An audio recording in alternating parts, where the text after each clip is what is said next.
to third, and the throw to first not in time. Lillian Hall is aboard safely at first base. To the backstop, DeBerry will score. She's in safely, and advancing to third is Wrecker.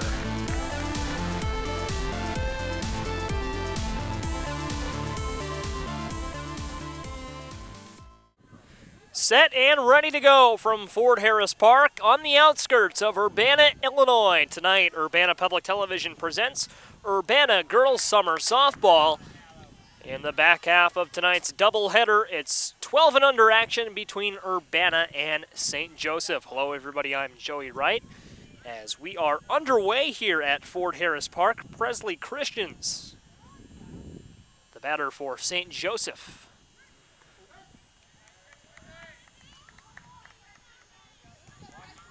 On what is quickly becoming a crisp and cool summer night here in central Illinois. We see Presley Christians wearing a hoodie here as she leads off the game. Taken to second base and gloved for the first out.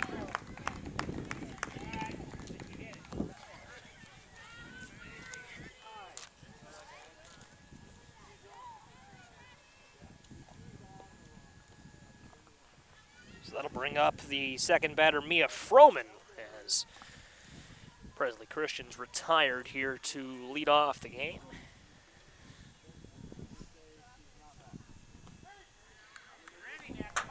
And Froman takes strike one. In the circle for Urbana tonight, Lizzie Lange.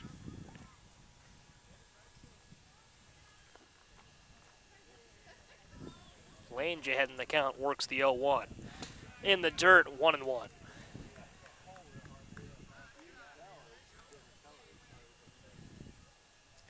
One and one with an out here.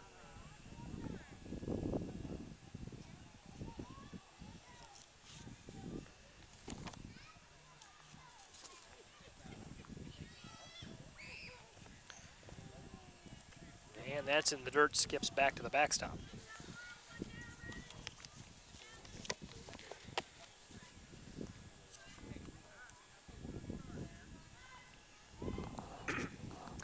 If you're just joining us in this one, you missed what was a very good first game, I must say, between the 10 and under teams from Urbana and St. Joseph. St. Joseph was able to pull that one out.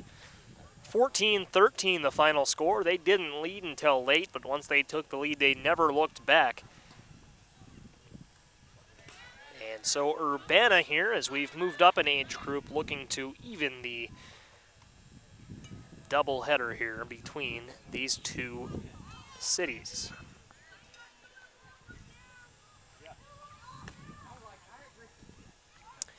Urbana, as you may expect, their mascot is the Tigers.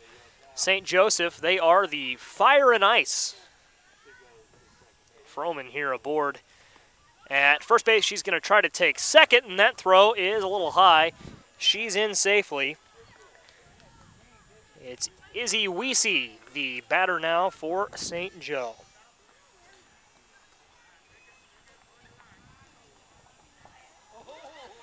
Weesey, the 1-0.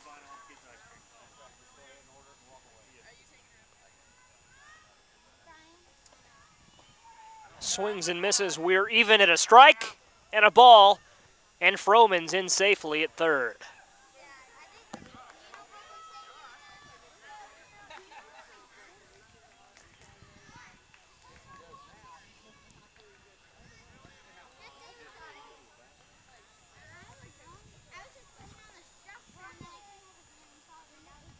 The 1-1 forthcoming here to Izzy Weesey.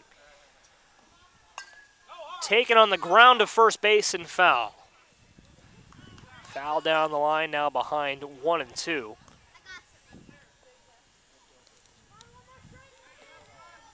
And we will see how Lizzie Lange works in this battle here. Already a runner is at third base, and a 1-2 count.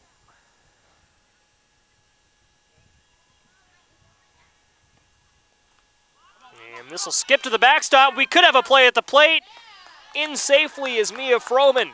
And St. Joe leads 1-0.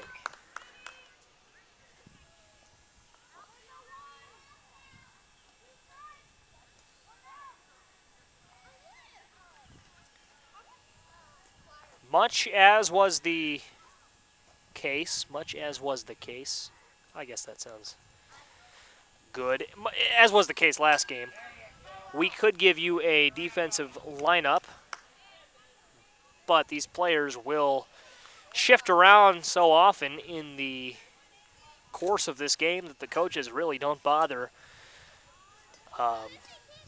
putting the defensive positions that they start in on the lineup card. Neither Urbana or St. Joe listed positions on the lineups given to us. Fouled out of play. Behind the backstop. Thankfully avoids all the cars in the parking lot. Did hit the root of a tree.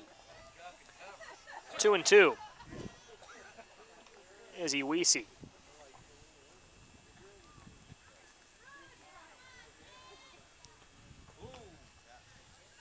In the dirt, ball 3.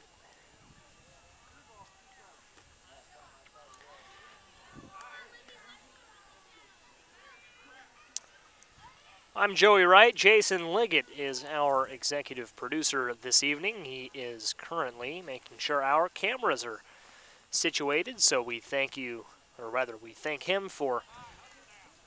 Actually, he's at the concession stand. He's not doing anything with our cameras right now. He's getting ready to buy himself something to eat. I figured he was in the outfield and looked up, and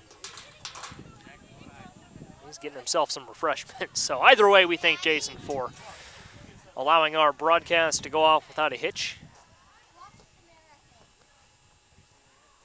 He will join us on the mic at some point here in this one. And taking second base is Izzy Weesey, as that one was in the dirt.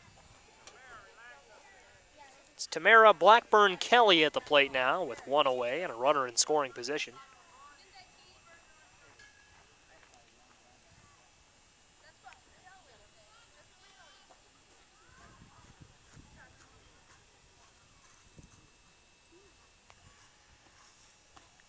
And Blackburn-Kelly looks at a pitch outside, throw to third. Down in time is Weesey. She's safe at third. The count to Blackburn-Kelly, 1-1.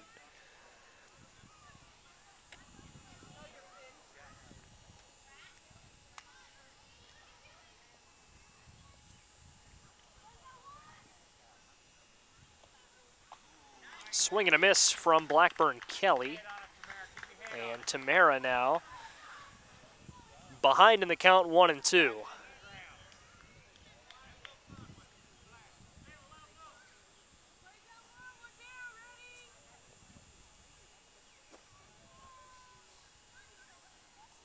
One and two with an out and a runner at third. Big situation for Lange as it's fouled down the third base line. We'll do it again. Well, they've been on all game, but I'll address it now. The lights are on here at Ford Harris Park as the sun continues to set behind us.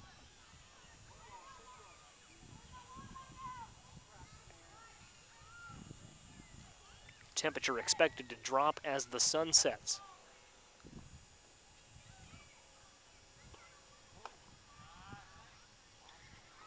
High and inside. Count even at 2 apiece.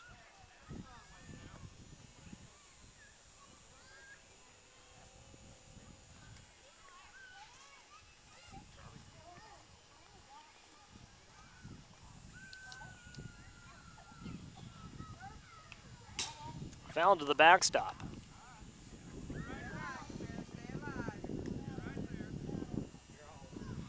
So a battle brewing here. On deck for St. Joe would be Ava Worley.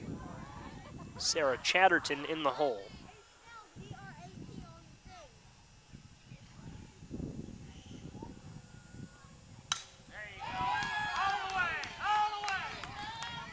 that'll score Izzy Weesey from third. Taking second is Tamara Blackburn-Kelly. And a 2-0 lead for the Fire and Ice.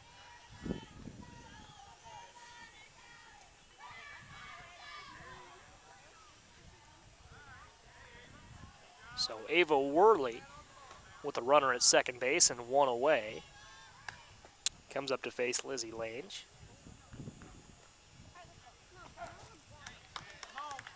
And a called strike one.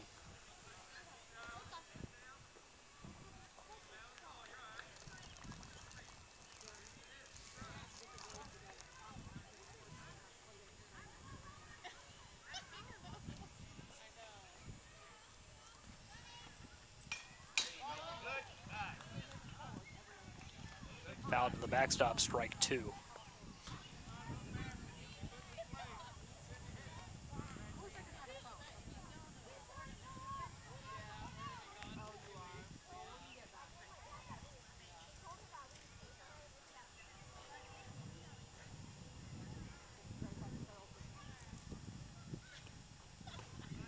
Swing and a miss and down on strikes as Worley throw to third, not in time. Tamara Blackburn-Kelly has stolen third and she's going to go to the plate.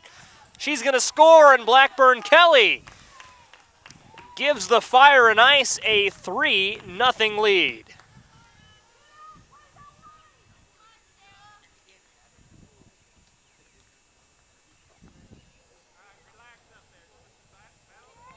So it's Sarah Chatterton into the box now.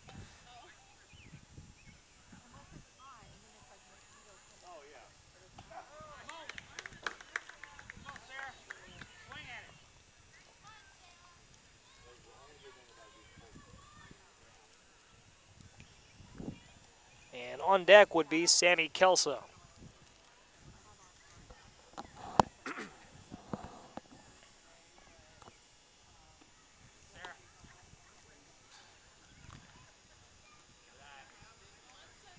Call that a ball as it rolled to the backstop.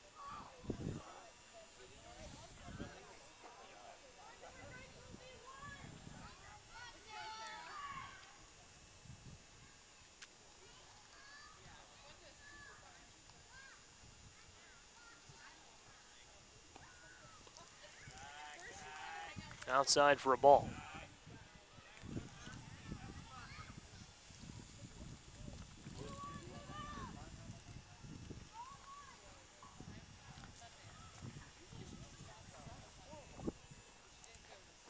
Lange forthcoming with the pitch to Chatterton.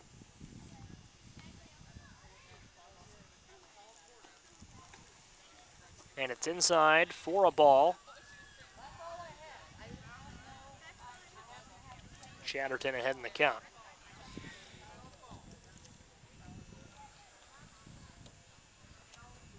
Set to lead things off in the bottom of the first for Urbana, Lillian Hall. When we reach that point, 2 outs here in the top of the frame. And that'll be ball 4 high. Chatterton takes first, keeps the inning alive for the Fire and Ice, who have jumped out to a 3-0 lead, and that'll bring up Sammy Kelso.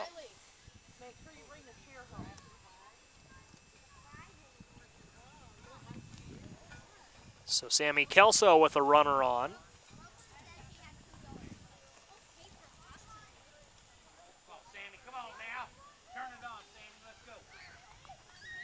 Crowd comes alive as Lange approaches with the pitch to Kelso, and taking second is Chatterton. Throw is high and not in time. She's safe.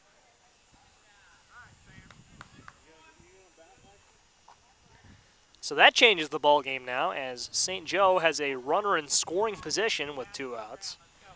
Even a base hit could drive her home.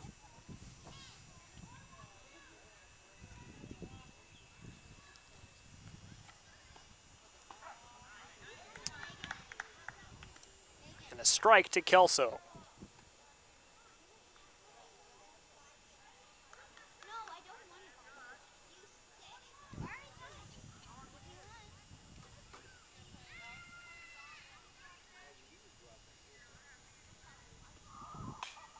Oh, and she takes that one on a line, foul to the backstop. Right at a fan sitting alongside the backstop. That'll wake him up here, as our count now is 1-2. As the age groups get older here, Joey, you've got to pay a little bit closer attention, right? Yeah, that you do. For safety's sake, if nothing else. Yeah, there was a ball lined over the backstop earlier, and we didn't see any of those in our first game. We may have seen one over towards the third base dugout. But yeah, no, you've got to pay more attention here as these kids become more adept at hitting. Chatterton takes third.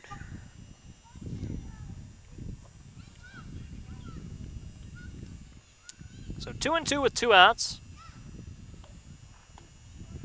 Inside, ball 3.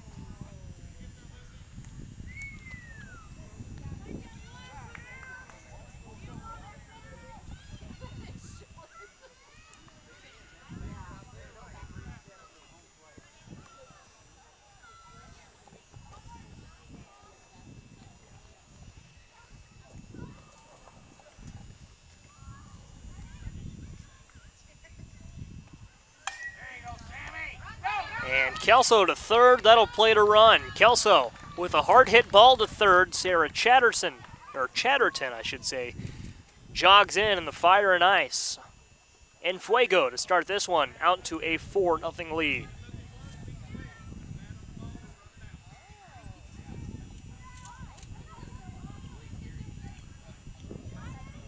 You don't realize how much these girls progress from one year to the next until you see back-to-back games, how much faster they're moving on the field this go-round, and how they're making contact with the ball, swinging at more pitches, better pitches to swing at. And obviously the 10 and unders still learning, but also not all of them are right on the barrier of stepping up to this age group as well, so a lot younger kids on that team. Phenomenal point, Jason. Haley Rudolph at the plate, takes one to short, and it's dropped. That'll put both runners on. Oh, and Haley Rudolph rounded first a little overzealously, gets back safely. But yeah, to that point, I think last year it was the reverse. We did a 12 and under game and then a 10 and under game, and it caught us off guard because it was the reverse. The players just weren't the level of play. I don't want to say dropped off, but it was not the same. You know, even these 12 and under teams can put on a solid showcase of softball skills.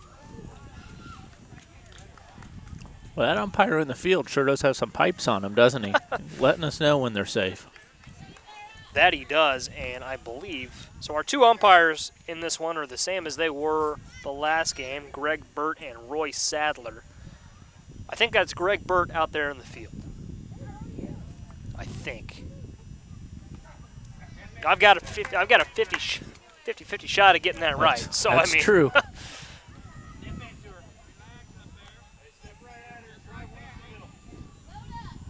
Now Urbana, Sarah Kearney.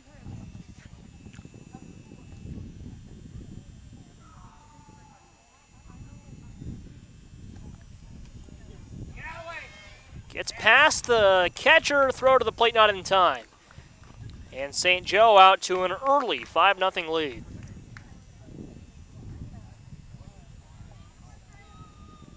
That was Sammy Kelso in to score.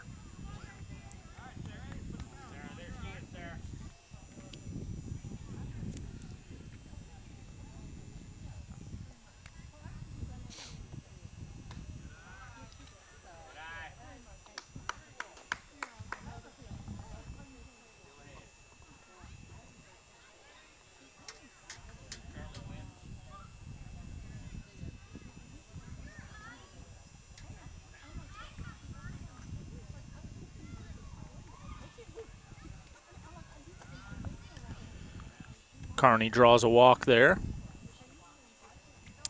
And that'll take us back to the top of the order, and Presley Christians.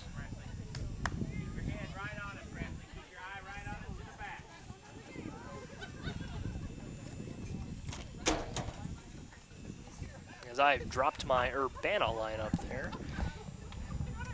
or check that in my St. Joe lineup, which I no longer really need. Play at the plate, not in time. And taking third here, we've got to watch out. Well, never mind that here, as it appears that the inning is over. The half inning is over, and after one half inning of play,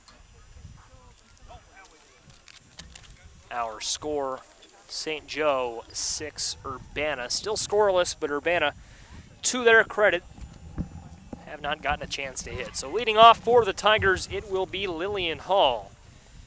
Taryn Enghausen will bat second. Taylor DeBerry batting third. Addison Lemming batting fourth. Batting fifth, Ella Johnson. Kayla Recker bats sixth, and then it's Lily Kasich. Brenna Bergstrom bats eighth. Sue Hewitt bats ninth. In the 10th spot, Lizzie Lange and Jalissa Earhart bats in the 11th spot. That's the lineup for the Tigers, and as I alluded to earlier, neither team listed the defensive positions on their lineup card, likely because even at this level, they'll still likely swap around the field as we go along and play a couple of different positions to continue to gain experience and continue to build up their skill sets around the diamond. Well, as you saw right there, when Urbana left the field, they all kind of huddled up on the third baseline. Coach probably just wanted to get them refocused, saying, hey, don't worry about the top half of the inning. It's our turn now. Let's see if we can get some crooked numbers on that scoreboard, as Urbana's got 6 runs to make up, and by no means do they have to do it here in the bottom of the first, but as the game progresses, you want to keep an eye on that. Absolutely, and as we saw last game, even in the slightly younger age group, man, it was all crooked numbers from start to finish. I mean, it was, I think there might have been 1 or 2 scoreless half innings, but I mean, when you've got a game that ends 14-13, you know, draw your own conclusions. So we could see anything here in game 2, even though these players are slightly older. Big thank you to our viewers watching live on Facebook this evening. Urbana Summer Softball live from Fort Harris Park on Urbana Public Television.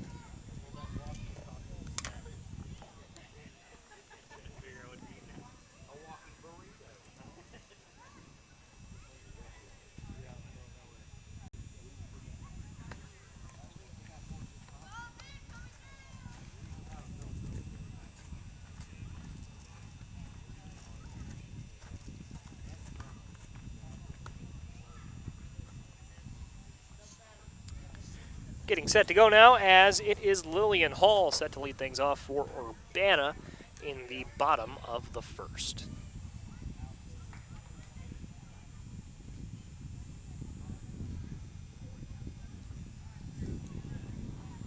Joey, that wind has definitely died down here for the second game. Nice, cool, calm temperatures have come across Fort Harris. For now. It could come back at any moment. Don't tempt fate. No, but it is a nice evening for the time being at Fort Harris Park.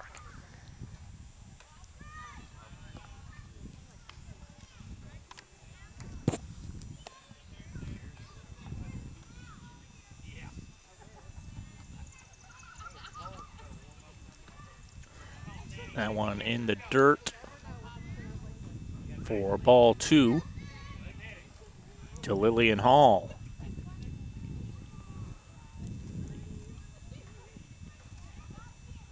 She looks down third base side, gets some instructions from coach, shows bunt, and draws that back. That one inside for ball number 3. It's a 3-1 count now to Hall. Bottom of the first, Tigers trail by 6, and Hall draws the walk, so the Tigers get the leadoff person on. And now it's Taryn Enghausen's turn to bat with a runner on, and Jason, that's exactly the start the Tigers wanted in this bottom of the first. Enghausen looks at a good pitch right down the middle, strike 1.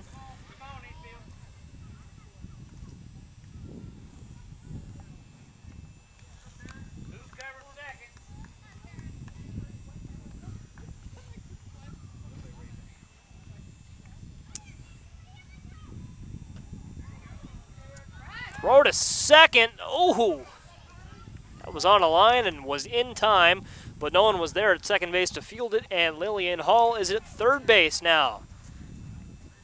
So the Tigers with a runner in scoring position. Some good aggressive running there from Urbana to get Lillian Hall at third base now with no out here. Taylor DeBerry on deck. Enghausen swings and misses. Strike three, that'll be the first out. Yeah, that pitch nibbling on the inside corner. Enghausen had to turn away to kind of get her wrists in motion, and just a tough pitch to do anything with there. Outside ball one.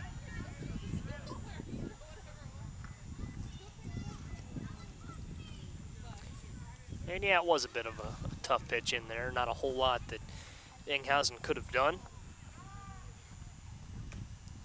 DeBerry looks at a ball outside. Pitching for St. Joseph is Sammy Kelso.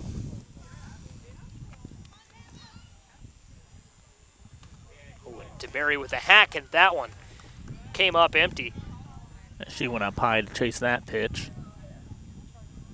2-1-1, and you know, batters, whether it's baseball or softball, they like a little high heat, a little something to challenge them, and you make contact with that,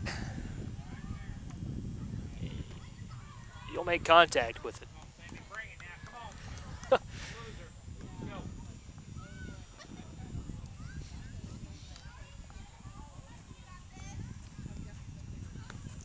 Inside ball four. DeBerry draws a walk, and that'll put him at the corners now with one out.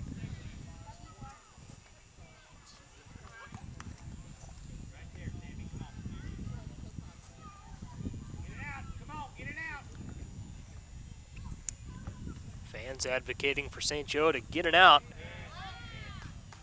Not there as DeBerry takes second and puts two in scoring position.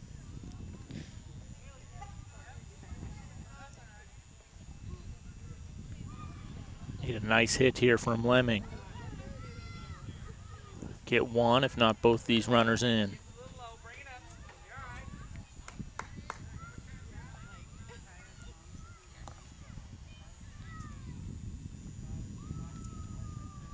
Lemming, and then it would be Ella Johnson.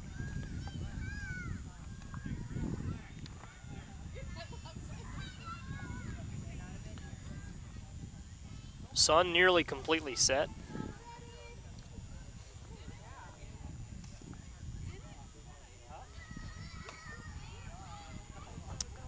High and outside.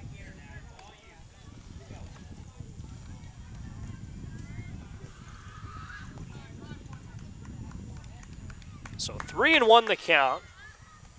One out. Urbana down 6-0, and the pitch called a ball. So Urbana will have the bases loaded with Ella Johnson set to stand in.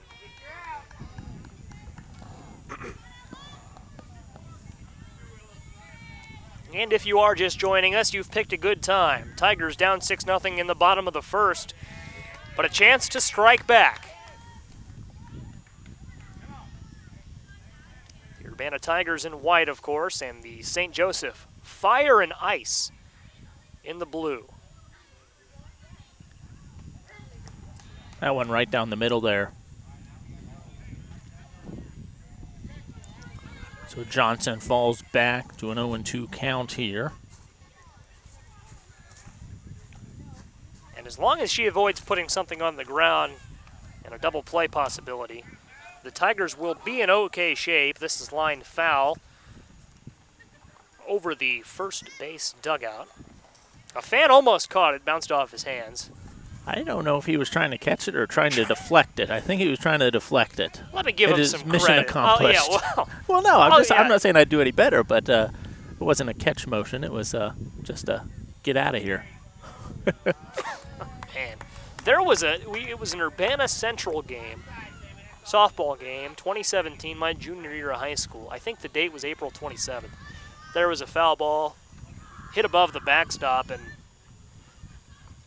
I infamously had to duck out of the way rather than attempt to catch it. Made for an entertaining moment.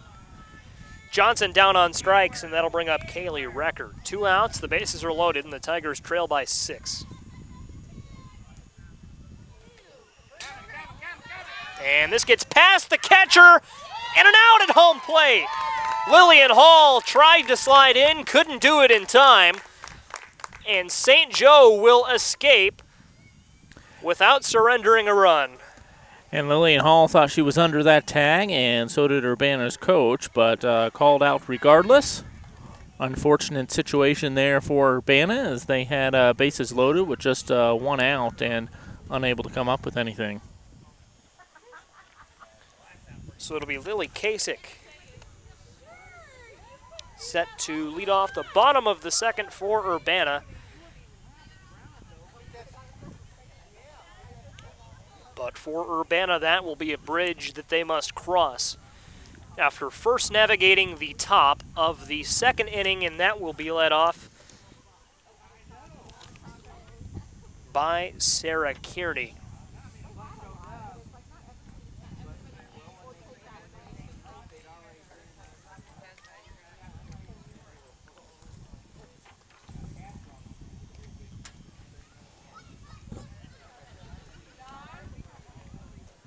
I'm digging that Fire and Ice nickname. St. Well, they've Joseph. got the shirts to match as well with the blue and the red. It's great to see that the teams in this league have really upped their identities since last summer when Philo didn't even know what they were. To be fair, I can't remember if it was Philo or not, but Well, it was either Philo or St. Joseph, in which case St. Joseph has definitely taken the offseason to rebrand themselves and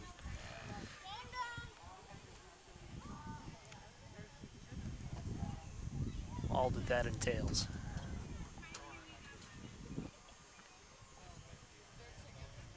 And I will say I liked St. Joseph's uniforms in that 10 and under game. I'm not sure what, if they had a mascot or what, but that pink and black combination, that's always a sharp color combination when you combine those two colors. I've said for years hot pink is one of my favorite colors. And I'll keep saying it for many more years to come. So Sarah Kearney for St. Joseph to lead off the bottom, I should say top of the second. And I believe that we have way off.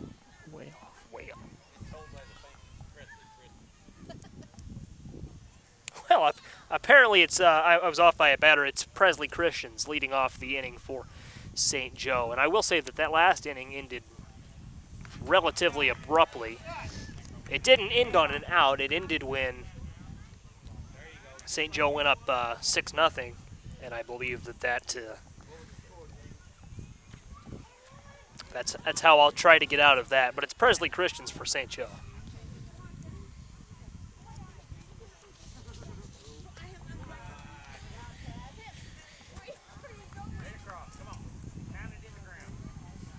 And I was not way off. I was a batter off. well, I knew that it wasn't Sarah Kearney because I had her on my scorecard as drawing a walk last inning.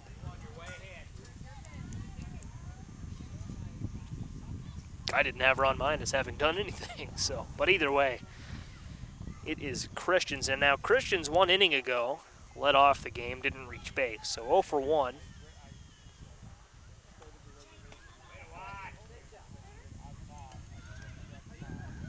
And she'll draw a walk and bring up Mia Froman.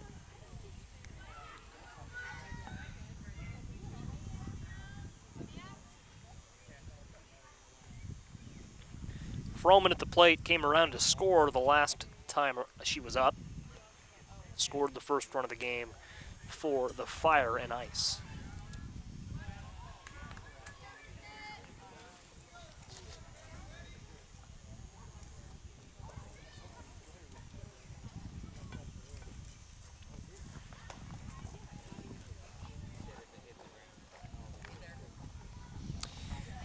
Well, around the league in Major League Baseball, the Red Sox and Rangers are tied at 6 in the bottom of the 5th, and that's the only game that matters. You're a Rangers fan, right? Is that okay? That's I was going to say, I don't. It took me a minute. No, I think very few people would think that's the only game that matters. The Rangers, this is a game that could have big wild card implications. I know it's only June 13th, but the Rangers, as it stands, are 2 games ahead of Boston for that second wild card spot. Oh, I didn't realize that. I thought the Rangers were having a bad season. Rangers are playing good baseball. This will get back to the backstop, and Presley Christians to third base.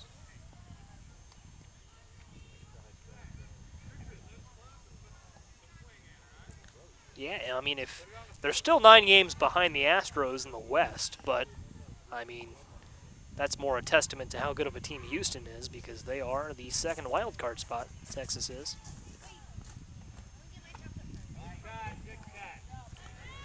Swing and a miss there from Mia Froman. Urbana gets the K. So 1 out here with Fire and Ice having a runner on third. Izzy Weesey, the batter for St. Joe. She'll take one right to second. It's bobbled, and that'll play to run.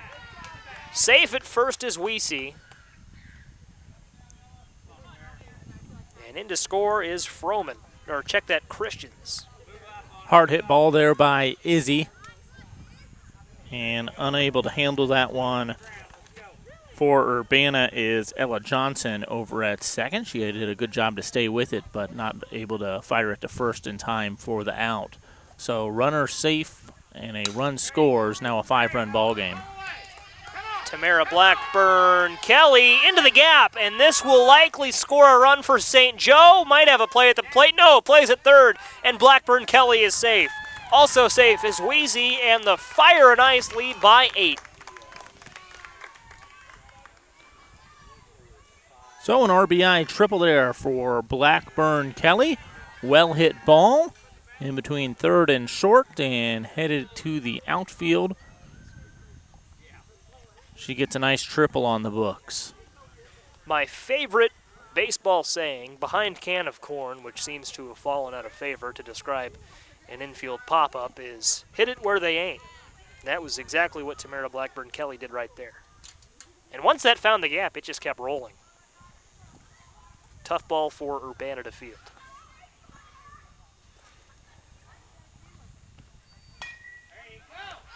To first could be a double play. Nope.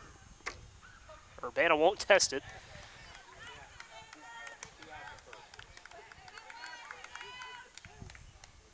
So Worley retired. Ava Worley on a line out to third.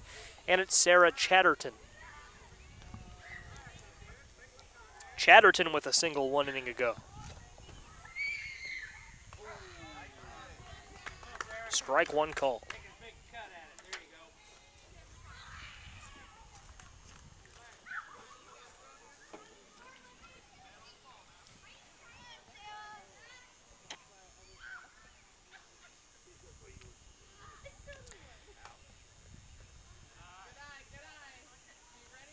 Outside for a ball. A reminder to join us tomorrow night at 6 o'clock. More Urbana girls summer softball for you.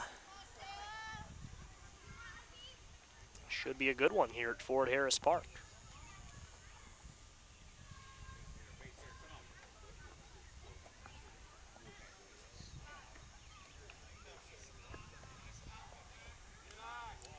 Halfway between third base and home plate is Tamara Blackburn Kelly. She'll retreat there.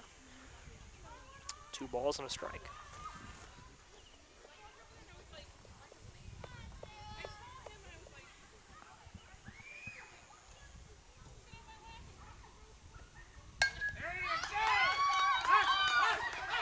To second base, a run scores, and safe at first base is Chatterton. In to score was Blackburn Kelly, her second run of the game. Chatterton's second single of the game and an RBI.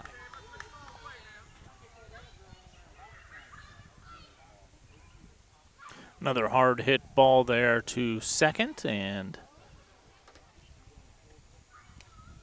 Johnson fields that one, but not able to get it to first in time.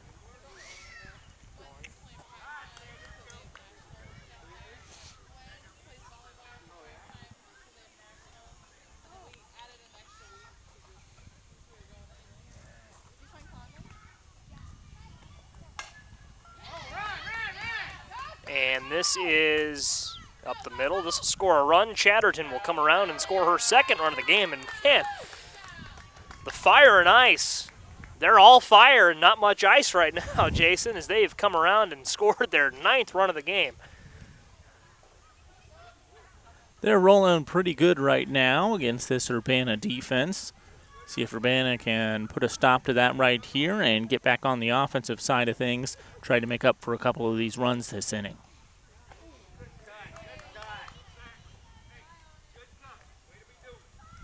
In at second base is Kelso.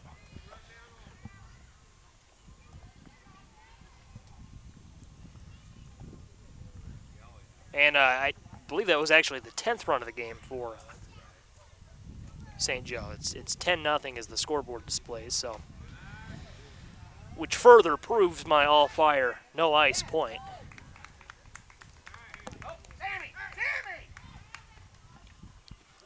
Kelso probably could have made it interesting at home plate there, but elected not to.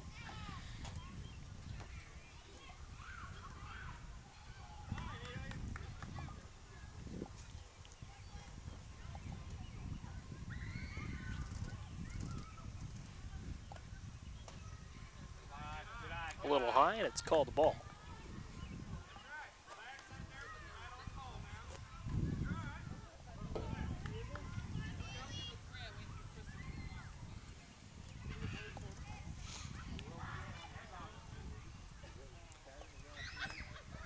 Outside for a ball.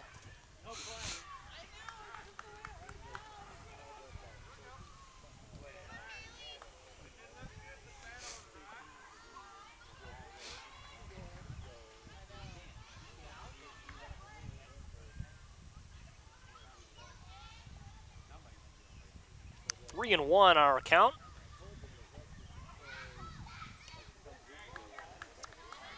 Almost sounded like that went off her hands, but yeah, I guess not. Well, if it did go off her hands, Jason, it wouldn't matter because she swung at it.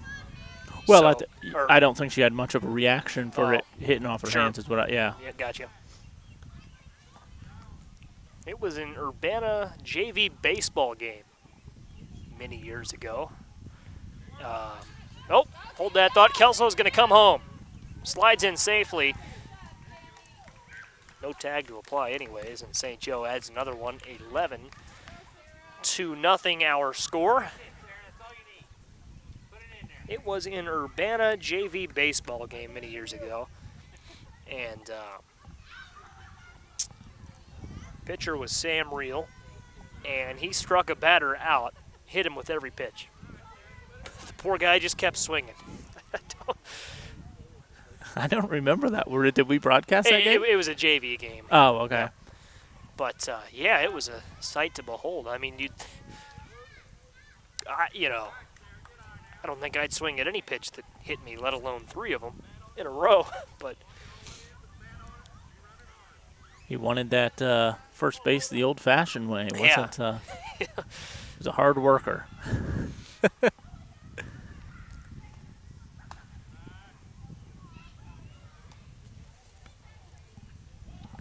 this batter is Sarah Kearney.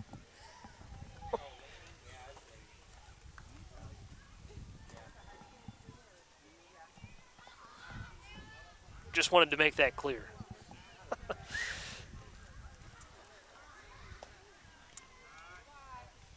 Kearney takes a ball. It is 3-0.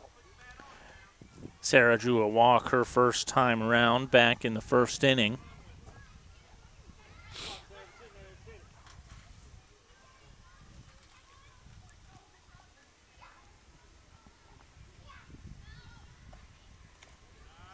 Outside. Ball 4, Kearney aboard, and back to the top of the order we go.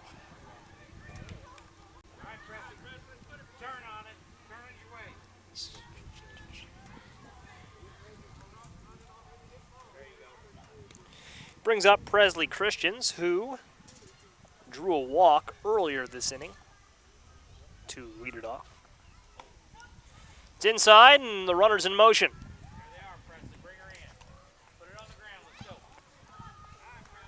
Carney takes second, and that would be Rudolph taking third.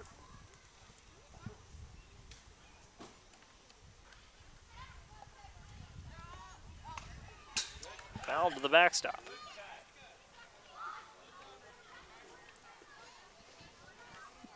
Got a couple of fans here at the ball yard tonight with some Little Caesars pizza. $5 hot and ready. Yep, got 4 of them. Thank you, Mr. Jackson.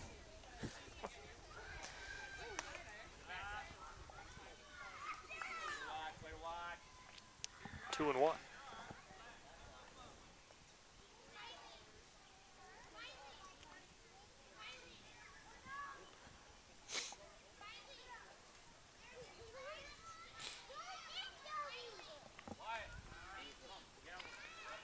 Outside, the runners stay put as it rolls to the backstop. 3-1 to Christians.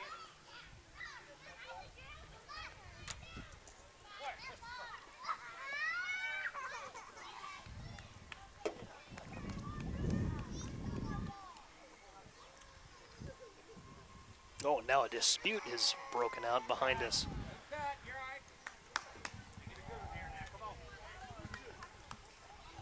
You see that a lot at sports camp, Jason, you know. Kid takes another kid's ball and it all just erupts from there. It just... Never know what is in store.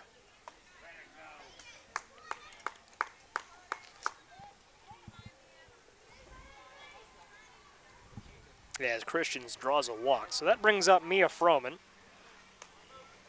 The sun has now set behind us.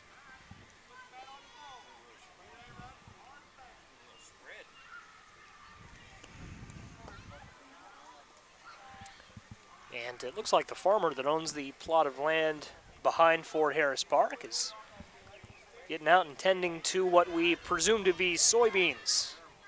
Working late.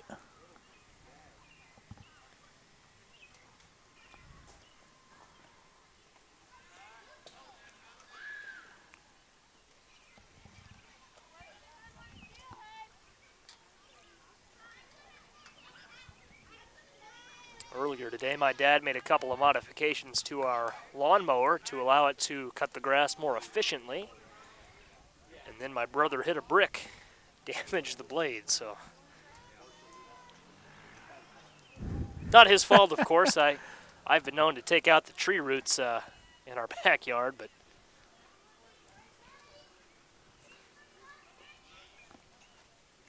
So is the mower out of commission or just not cutting as efficiently as it was? You know, the grass seemed to be mowed when I got home, so I guess he was able to get the job done. But I know that my dad has ordered a new blade. And that'll end the inning as Haley Rudolph scores the 12th run of the game to make it 12-0.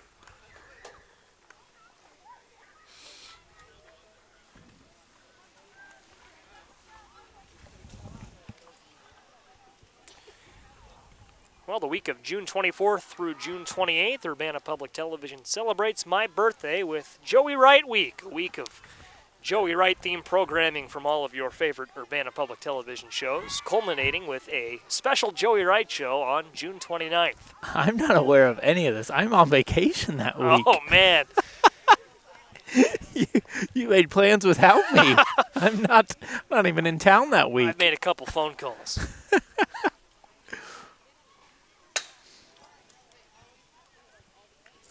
No, I may be planning an excursion that weekend as well. NASCAR's up in Joliet that weekend, so. Look out. I may not be around on the 29th if I have my way. Or Blink-182 is in Indianapolis.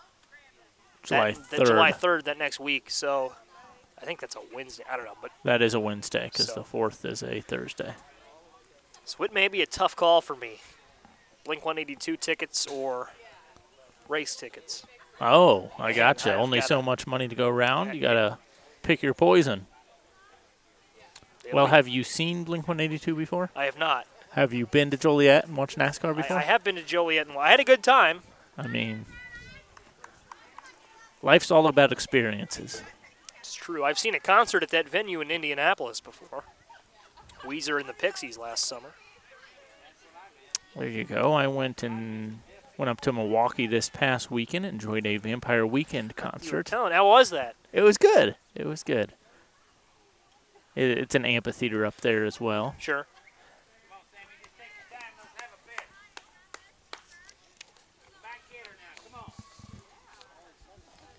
Well, I'll probably see Blink in September anyways, but I might want to see him twice. When they're in St. Louis? Yep. That's your game plan?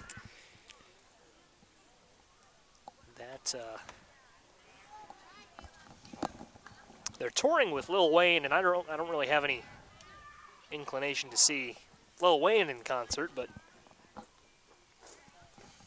whatever you got to get through to get to the main event, I guess. The Pixies weren't very good when I saw them last summer.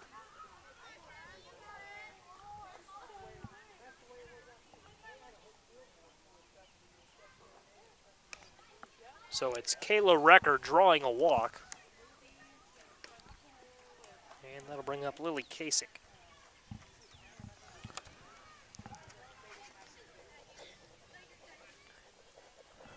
Angels and Airwaves is also in St. Louis in September, and I looked at tickets for that show, and they're like going for in excess of $200-300. Oh my! For the cheapest that seat. Must be different Angels and Airwaves than I know. I think you might have to pay me $200 or $300 to go see that. I've been listening to a lot of Angels and Airwaves lately. What happened was they sold out. The band itself sold out of their tickets. They and then people bought them up and started selling them, jacked up the prices, and it's their first tour in like 7 years. So.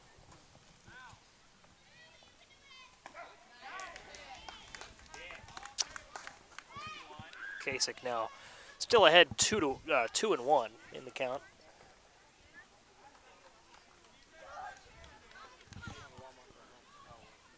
Just the bottom of the second inning here, as we're already over 50 minutes into this ball game. Well, we may run up against that time limit again, as we did in the first game of the night. Hour 45. Some speed softball there, a minute 45. Boom, boom, boom. Everybody gets one pitch. Go. If you hit it, you get a point. If you miss it, you don't. Kasich down on strikes for the first out.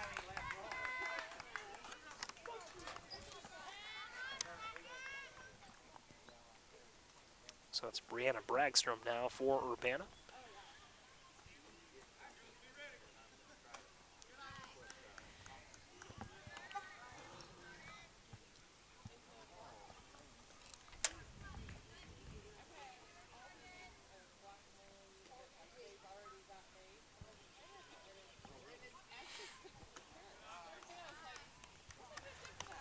Big thank you to our viewers watching live on Facebook tonight. Urbana Public Television presents Urbana Girls Summer Softball. We're back out here tonight tomorrow night at 6. I've lost the ability to think here as we're now deep into our second game. But we're back out here tonight tomorrow night at 6. Man, I made that same mistake. Tomorrow at 6, more summer softball here on Urbana Public Television.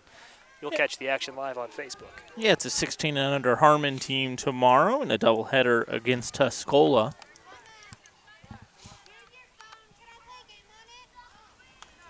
Well, Tuscola is always a fun team to watch.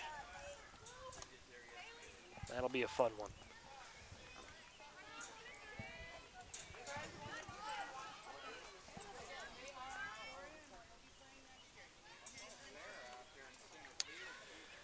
Tuscola out near Charleston, if I'm correct. About halfway between here and Charleston. Maybe a little bit closer to Charleston, but in that direction.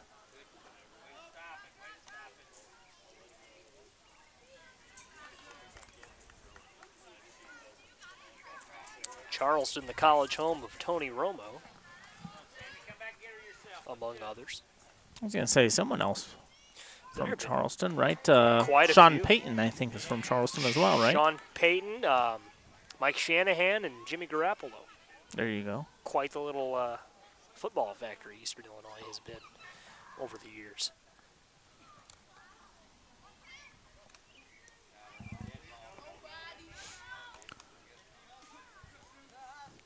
Sue Hewitt jumps out of the way of that one.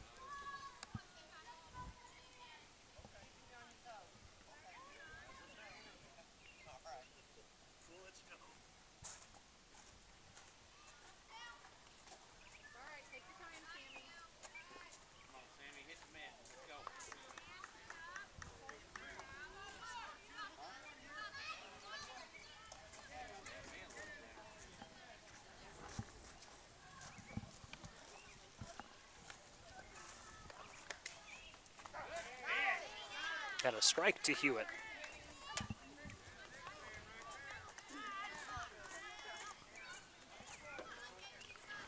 So Tigers with runners on second and third here, just one out, desperate for a run as they trail by 12.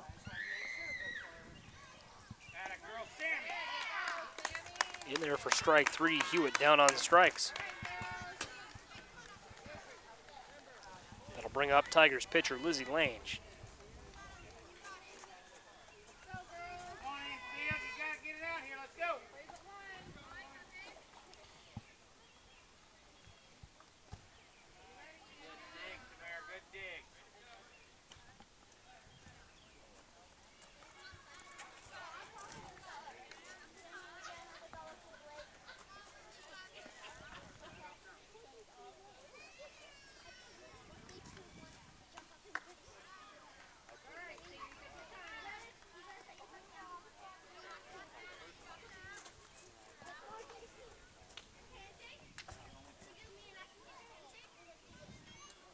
Whoa, that's a little high. Nice job by the catcher from St. Joe to pop up and grab that one. Doesn't let her go past her. As runners on second and third, that could have been a scoring threat there for the Tigers.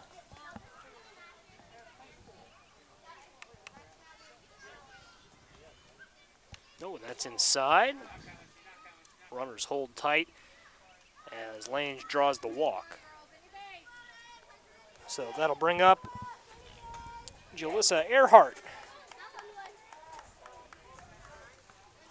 And Earhart with the bases loaded could give the Tigers a run.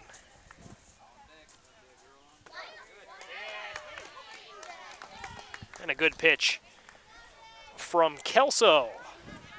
2 outs here, so the Tigers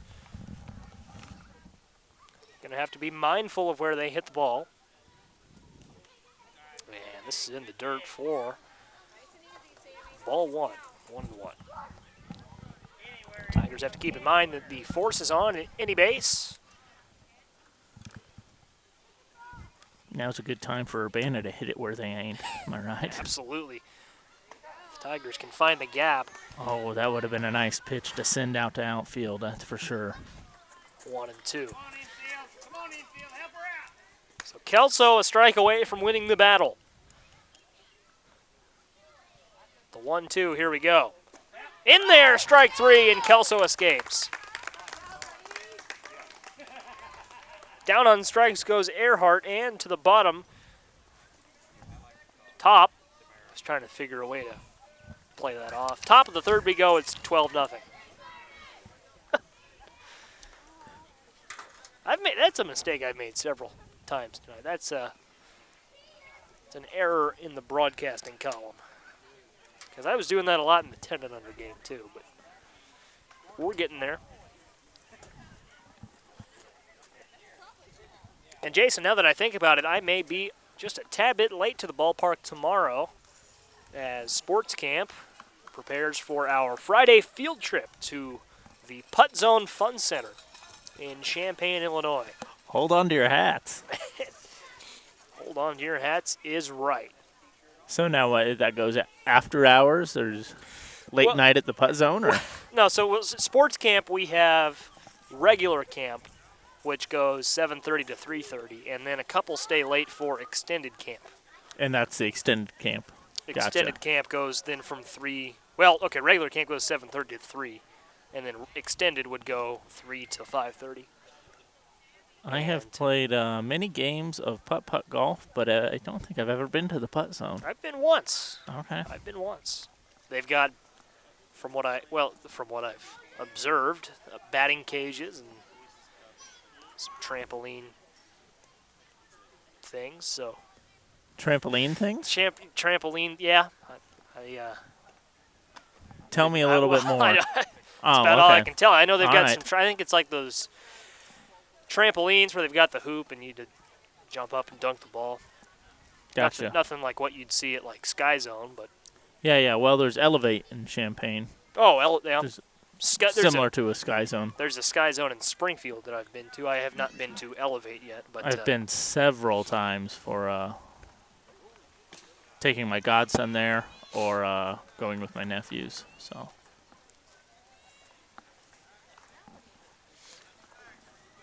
Does Elevate have one of those foam pits where you can jump into the blocks of foam? That it does, and I will say I normally pick up my 3-year-old godson and just kind of toss him in.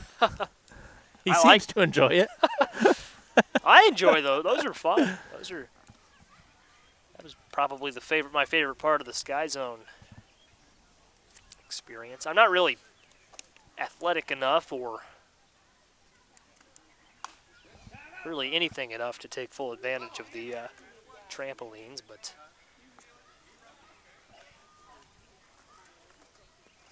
I mean, I'm not immobile, but I'm not out there doing backflips or anything like that, as some can. Weesey had a single her last go round. She swings at that one to even up the count at 2 apiece.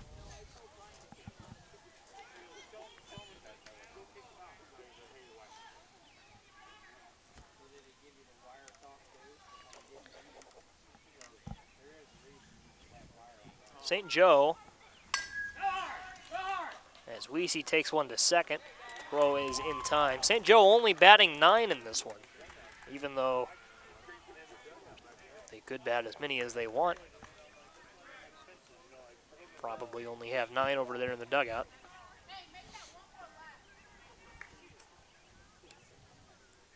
So it's Tamara Blackburn-Kelly.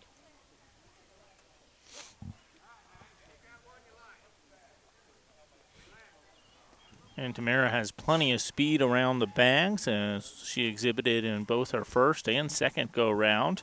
Last time up, she had an RBI triple.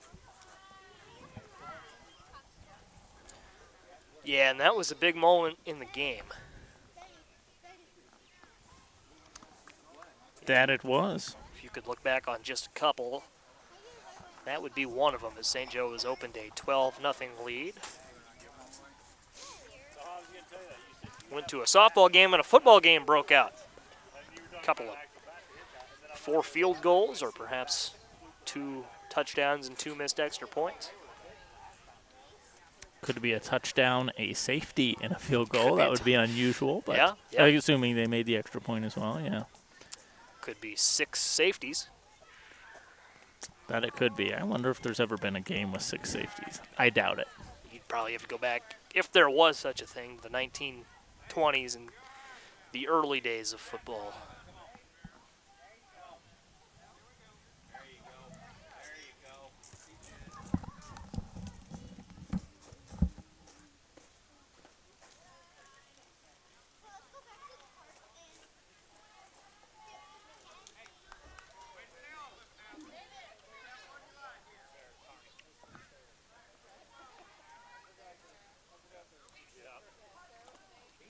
Blackburn-Kelly is swing and a miss. Count 3-2, it's full.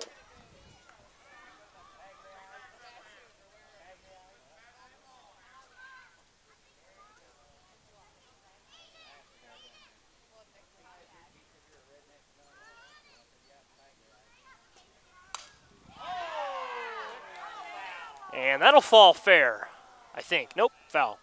So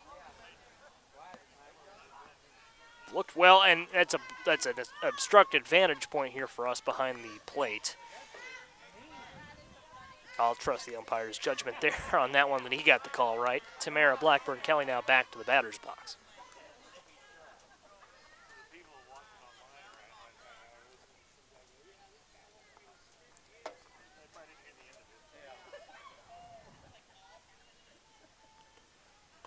Swing and a miss.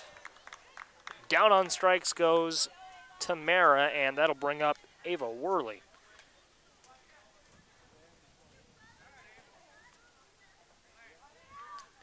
Worley with 2 outs. This could be the 1-2-3 inning the Tigers have been looking for.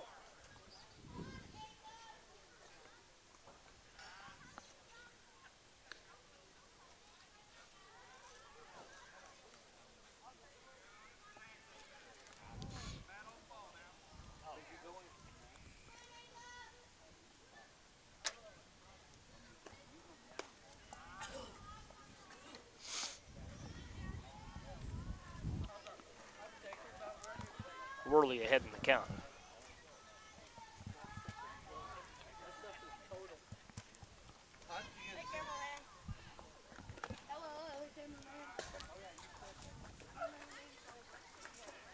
And back to Angels and Airwaves. You know, Angels and Airwaves logo is AVA, and that's Ava Worley's, how you spell her name. The stretch, Joe.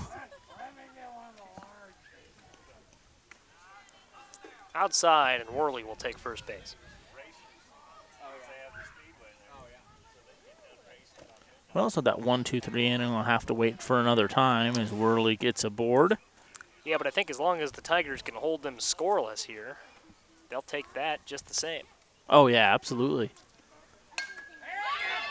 And as we say that, it's taken to the edge of the infield. Throw goes to first, and it's wide. Oh, and Worley's going to try to score, and there will be no play. Worley's in safe, and a 13-0 lead for the Fire and Ice.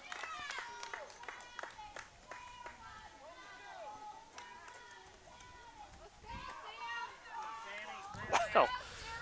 Well, so this won't be the scoreless inning the Tigers were looking for either.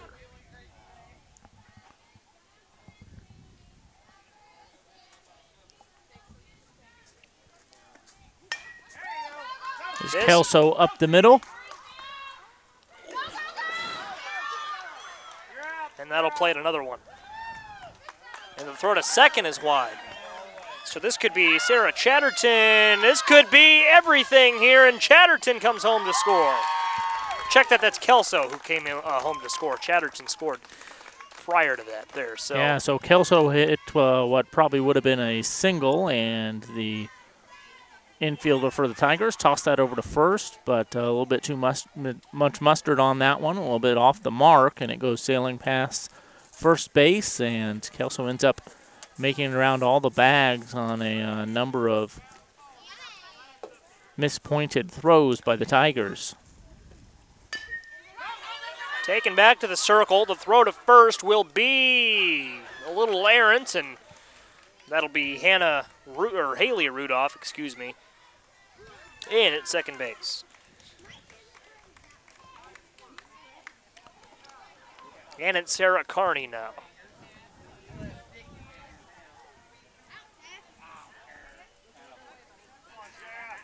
And the Tigers trailing by 15 now, just in the top of the third here. Tough game for Urbana. Yeah. Well, and you'll have these in your softball career. If you play any sport, you know, you plug in any sport in front of career there.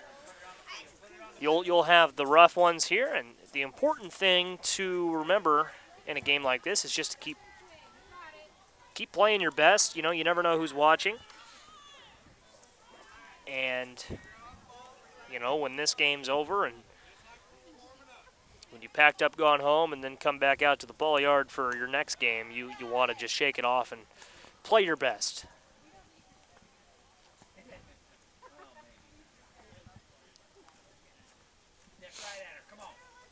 And, you know, you look at the St. Louis Blues in the Stanley Cup final, just game 4 or 5, they lost 7-2, and Jordan Binnington had a very rough game. And then you look at how Binnington did in game 7, stopped nearly everything, and, you know, the Blues wound up bouncing back from that defeat.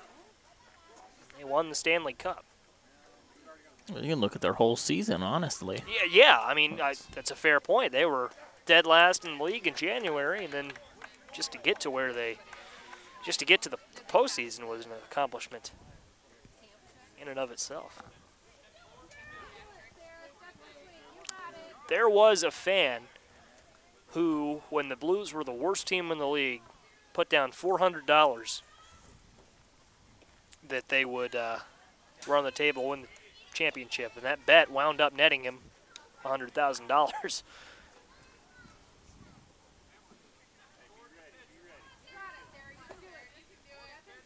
I don't necessarily condone. That wasn't you, right? No. Wasn't sure whether to congratulate you or not.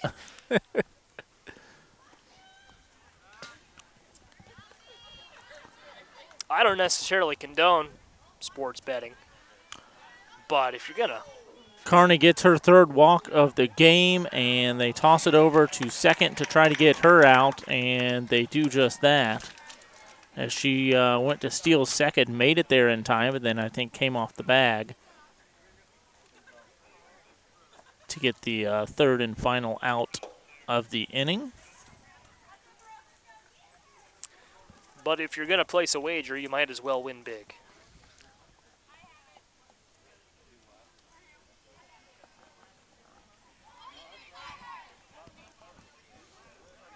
Or win small. Just win, really, would be the...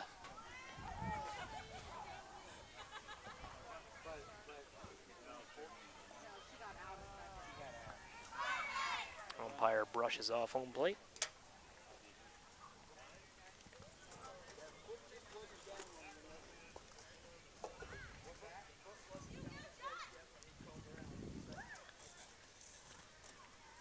Shohei Ohtani is hit for the cycle.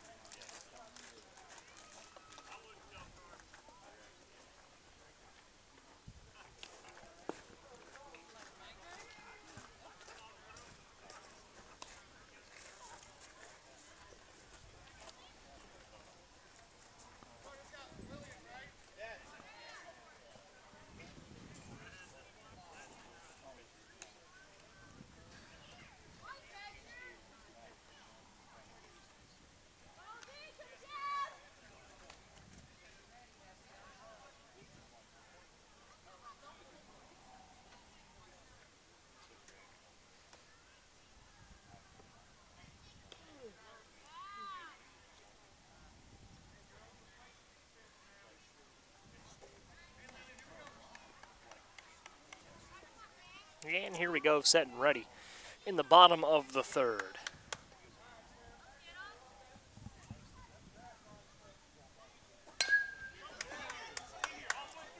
To third and the throw to first, not in time.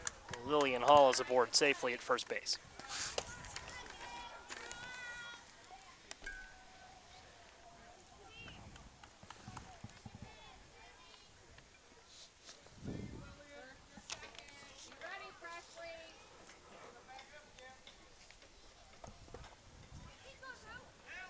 Going to be close at second, but that ball overthrown. Sliding in safely is Hall, and she's jetting off to third, and will get in there standing up. She rounds third. Aggressive running by Hall, and it pays off. The Tigers score their first run of the ball game. Great base running from Lillian Hall. Could that be the spark the Tigers need? Time will tell.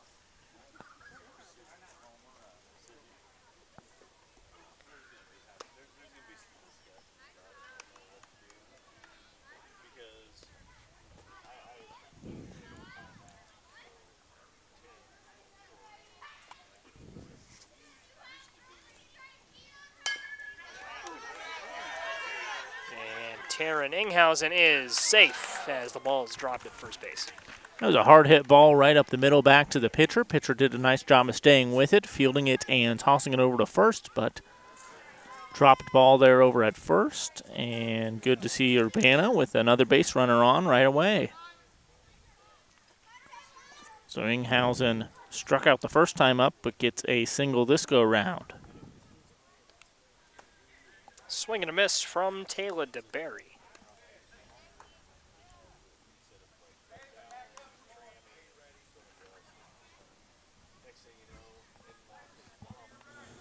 DeBerry drew a walk back in the first.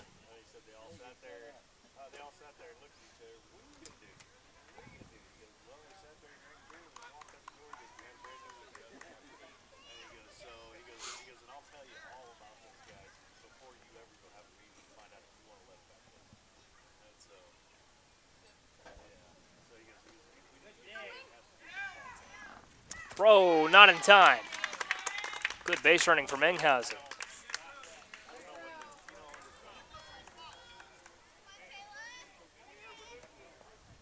So the Tigers, they've scored a run. They've got a runner in scoring position. No outs.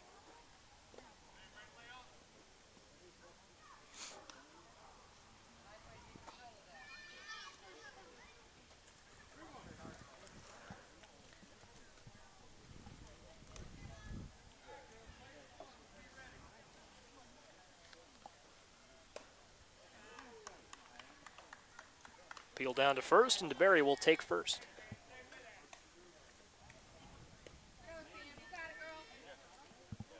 So that'll bring up Addison Lemming.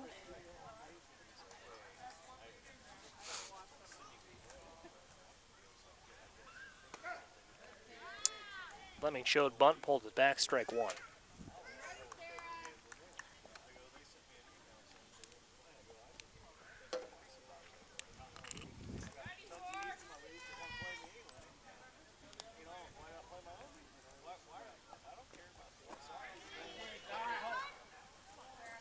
Oh, and that'll get into the outfield. So Taryn Inghausen will come home to score. DeBerry safe at second base. The Tigers now trail by 13.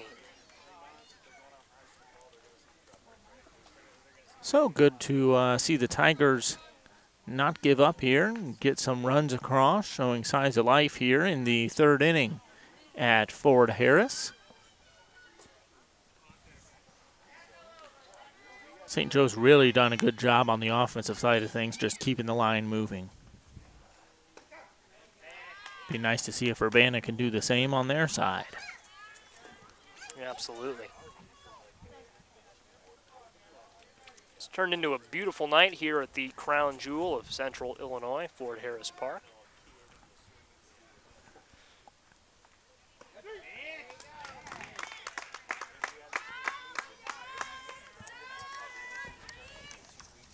The eighth wonder of the world. People always use that to describe landmarks and what have you. I don't know what the first seven are. I couldn't name them off the top of my head, but I will say, are you familiar with Andre the Giant, the pro wrestler from the 70s, 80s, and early 90s? Uh-huh. He was known as the eighth wonder of the What world. was he? So I grew up watching him, so when I think of the eighth wonder of the world, that's what I think of. I think of Andre the Giant, and then some pro wrestling trivia for you. Years later, there was the ninth wonder of the world in WWE, who is China. I don't know if you remember China. She was with Degeneration X. Gotcha. Never was much into pro wrestling. Never.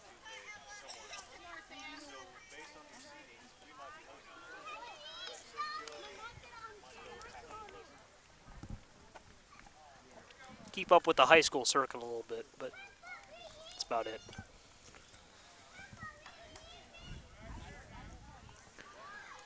Johnson 0 for 1 on the evening. She struck out back in the first.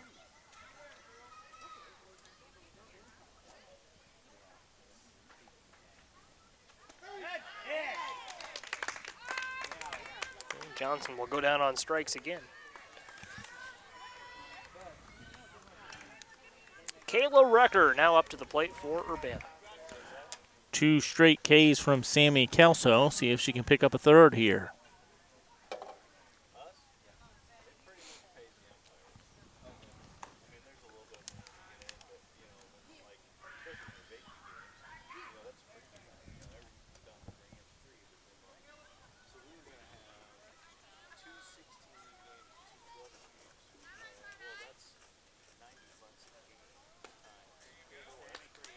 Swing and a miss.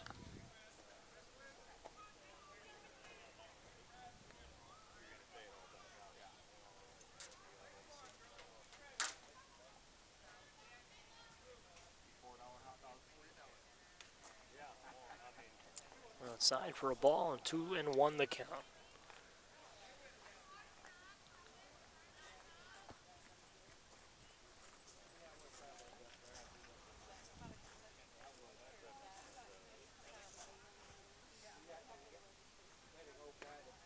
Swing and a miss.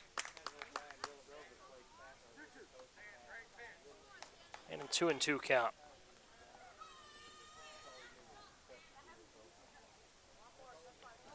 The playground behind us at Fort Harris Park has remained active throughout the night. Several kids over there at the moment.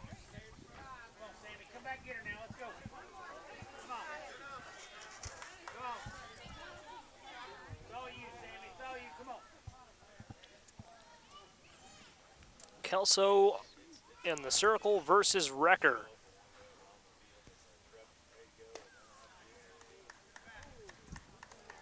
Recker wins. She'll take her base.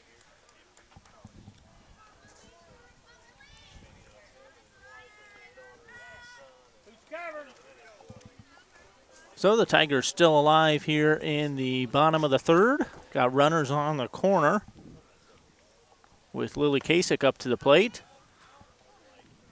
As we see Recker run down to second.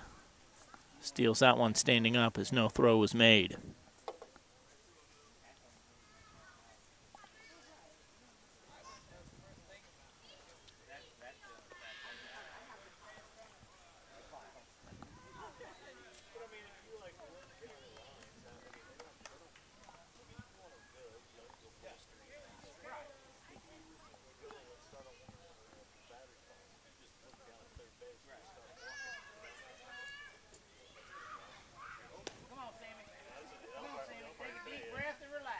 Pitch was high, and the count 3-0.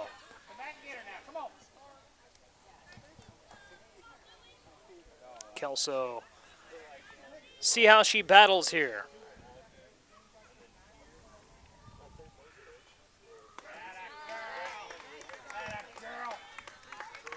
Strike called.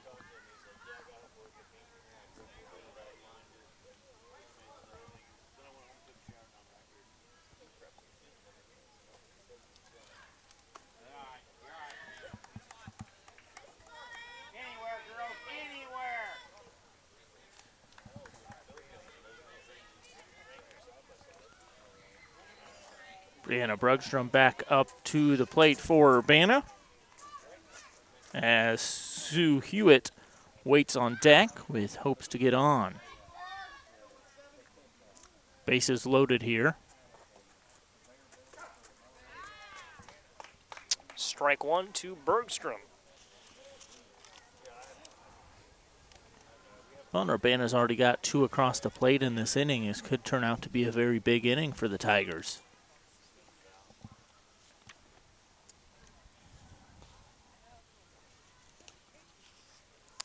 It well could.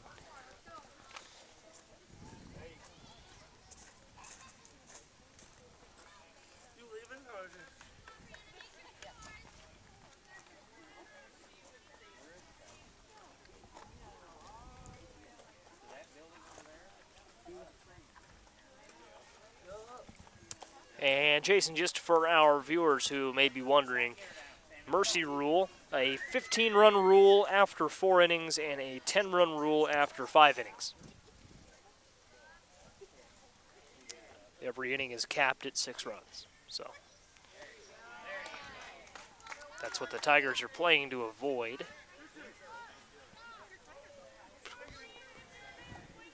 Or to come back.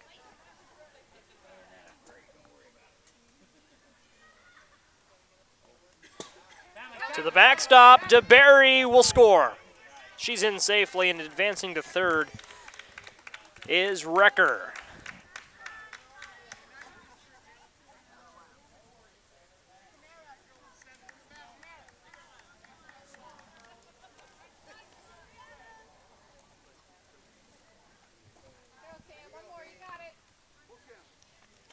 Good rule book this league is governed under. Solid. It's got a lot of rules in it. As Bergstrom will take first base.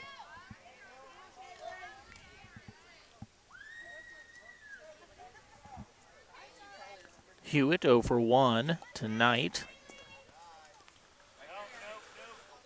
She looks at ball number 1. That one low and inside.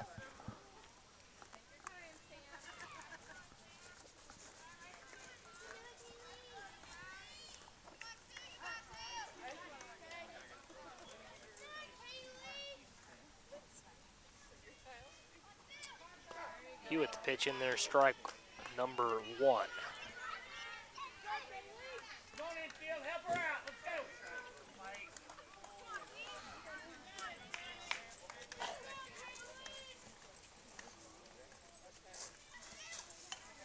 That's right back to us.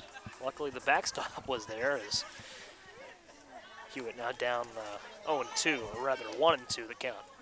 I mean, I was ready for it. Speak for yourself, Joe. I wasn't.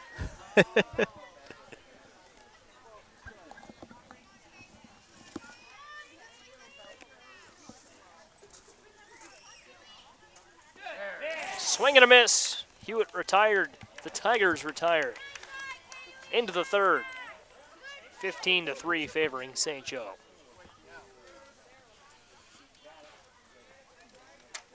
So a few things finally go the Tigers' way offensively in the bottom of the third. They get 3 across the plate there. It's now a 12-run lead for Fire and Ice as they come back up to the plate and look to add a few more runs to that.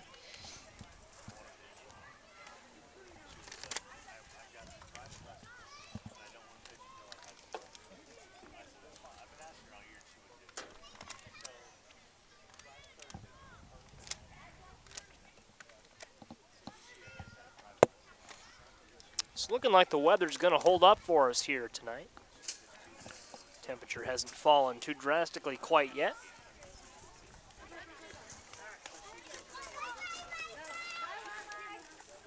And the time, 9:21. So the fourth inning more than likely would be the last inning, I believe, if they're going to stick to that hour and 45-minute time limit. And I think you're probably right about that, Joey.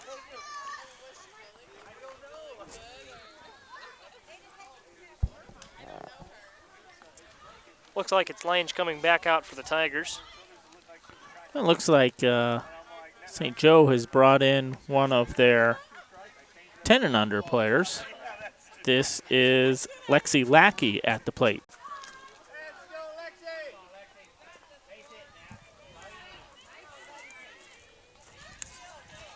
And we saw Lackey, of course, earlier tonight in the 10 and under game.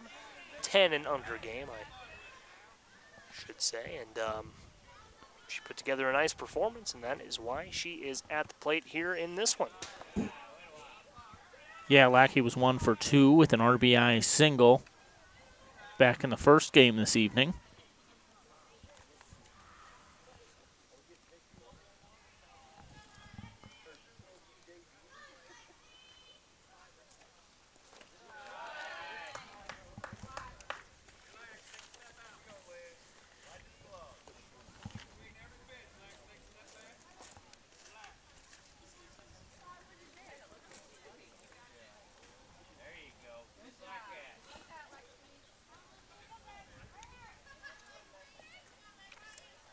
2-0.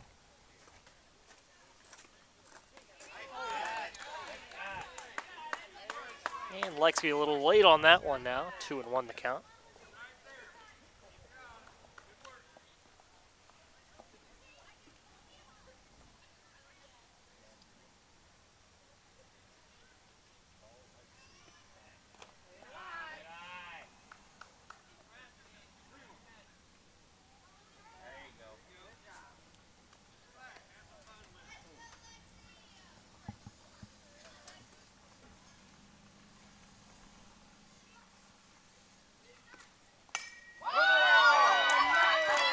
And a golf-like swing. I wasn't too sure if that ball had already hit the ground or not, but way to make contact for Lexi there. Solid base hit here against this older age group. Oh, and she's going to try to take second. Oh, and she's in there. And they're standing up, too. Wow. She golfed that one. That was a... Heads-up base running. That's how you make an impact.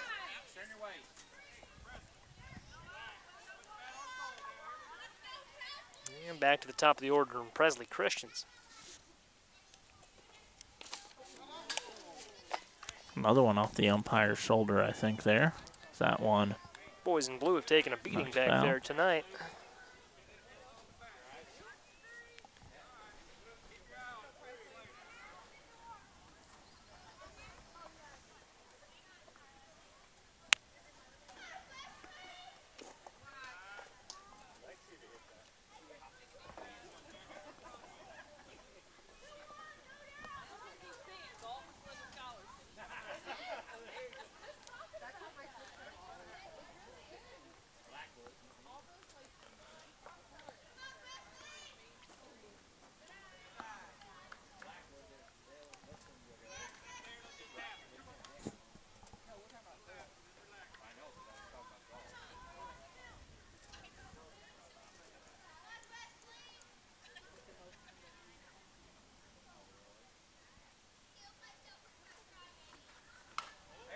And another golf sort of swing there. Oh, and they're going to say that Hall touched it behind the plate, I think.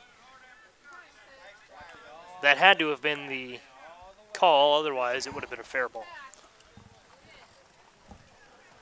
Good hustle by Hall there. Almost came up with the catch.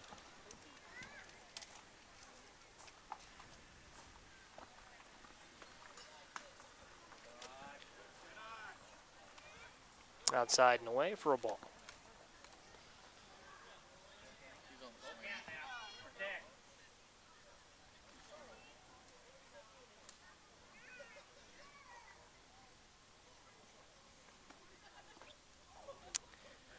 In the dirt, and it'll be ball 4.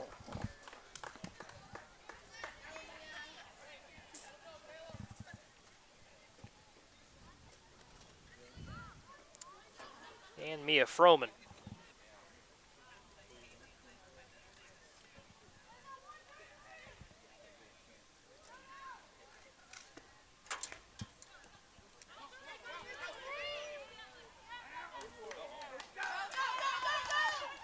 And into the outfield, and St. Joseph will tack on another run, and the throw is wide. And coming home is Christians. She's in standing. 2 runs score for the Fire and Ice. And St. Joseph now ahead 17-3.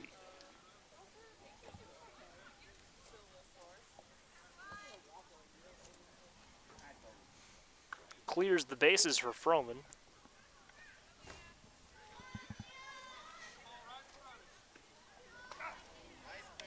And a strike.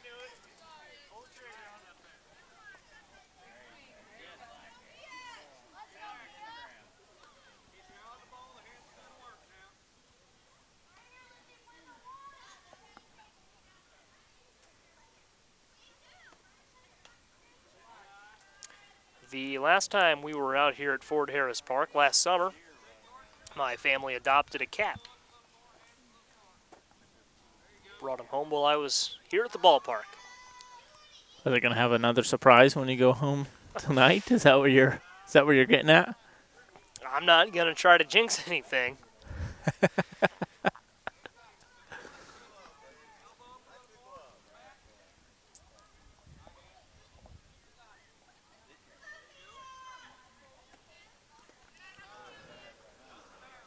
And Froman will take first.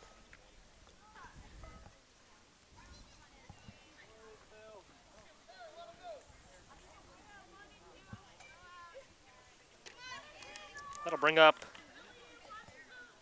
Izzy Weezy.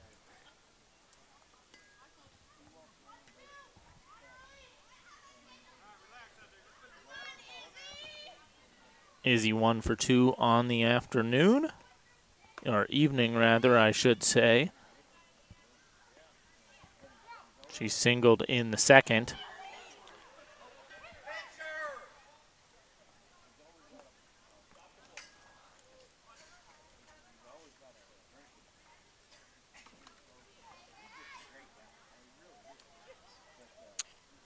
And now she has a runner on third. See if Izzy can drive her home.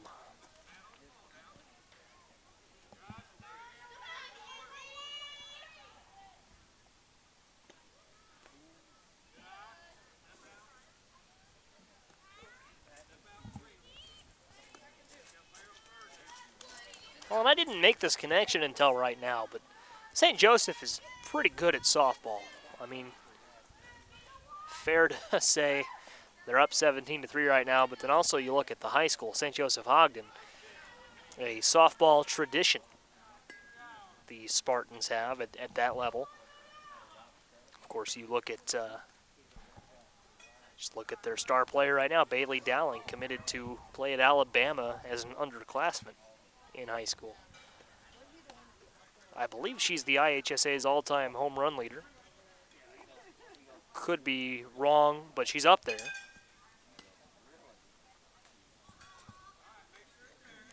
And St. Joe in recent years, oh so close to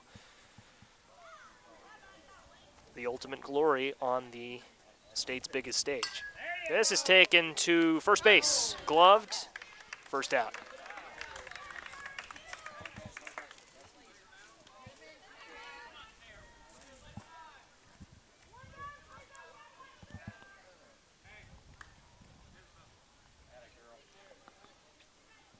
Tamara Blackburn Kelly up to the plate for Fire and Ice.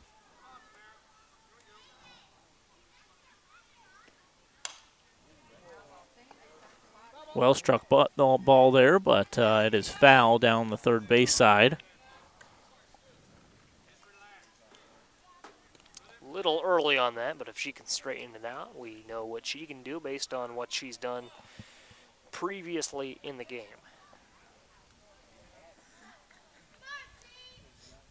Also, I like how they've put a little softball design in the pitcher's circle. It's been there all night, haven't mentioned it until now, but a nice touch here at Ford Harris Park.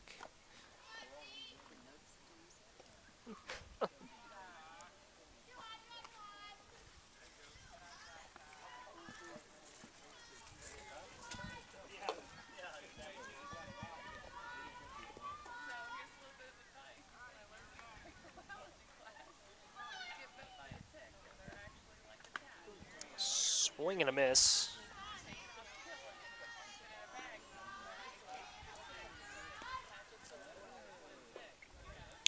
Well, just a fall-like evening. If you look around here, a number of blankets at the ballpark, which you don't normally see in June, mid-June at that.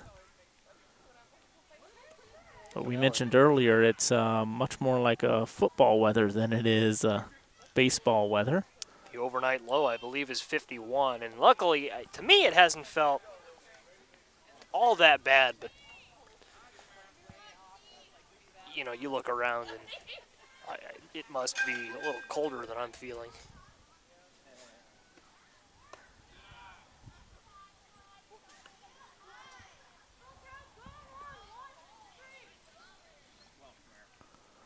Run lead here for St. Joe, top of the fourth inning, 17-3.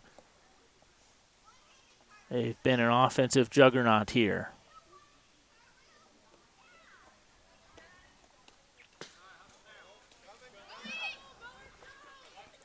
And that'll be another run for St. Joe.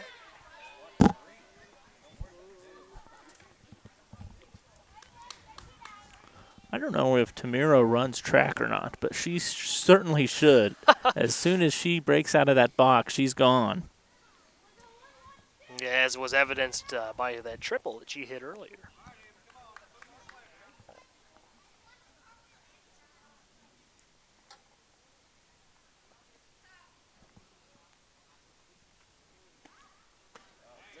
Swing and a miss from Worley. Throw to third might be enough to give Tamara a chance to score, and of course it is. The Tigers had no chance. I think it could have gone 3 inches away, and it would have given her a chance to score. Pure speed there. My goodness.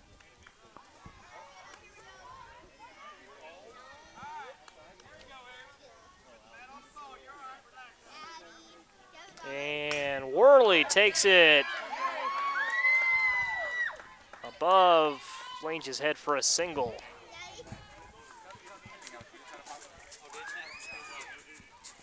Score now 19-3. One out here in the top half of the fourth inning.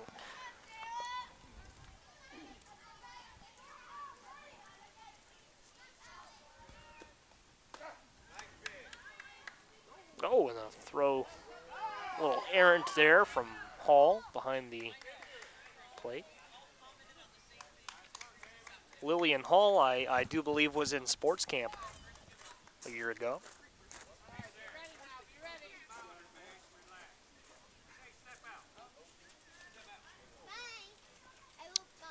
Lillian, also the name of a Plus 44 song.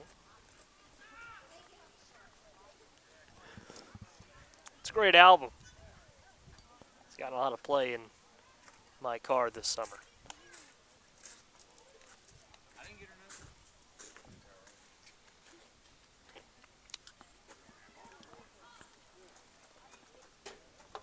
Meeting at the mound here for Urbana.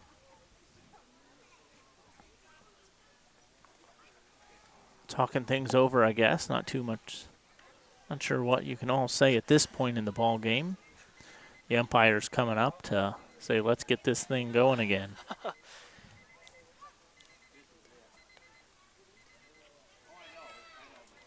Someone's had there's some sort of timer going off here at the park tonight. That's the umpire's timer. I think it's been... yeah, I see. I was going to say. But, yeah, you know, Jason, I think that meeting was probably just... You thought someone's turkey finally got finished in the oven, huh? That's what it... Soup's on. Looks like they're still going over there at the concession stand. Still serving the masses. I had a bratwurst earlier and got more brats waiting for me at home. Did yours have cheese in it? No. I think I ordered a bratwurst, but they gave me like a cheese sausage or something. I enjoyed it probably even better than I enjoyed a bratwurst, but I was pleasantly surprised, but just wondering if that was the case. And going to say that should be an out there. Good for out number 2. My mom sells soap at the Urbana Farmers Market. And this weekend, because my uncle lives in Kansas City, she went to Kansas City for an event. And Kansas City, of course, known for their barbecues, she brought back a couple packages of burnt-end brats made with burnt ends, from ribs. And how were those? They're pretty good. They've brought them back before. Oh, okay. And I'm just kind of confused because you've never brought me one, so man. I thought maybe this was a new thing. Message received, Joey. I didn't get an invite to Miller Calhoun's graduation party. So. I mean, I wasn't supposed to invite you. It was his party. Man, just consider it even. He didn't invite me to Hawaii either. That's what I really wanted to get invited to. I mean, the graduation party was good and everything, but there was no Hawaii.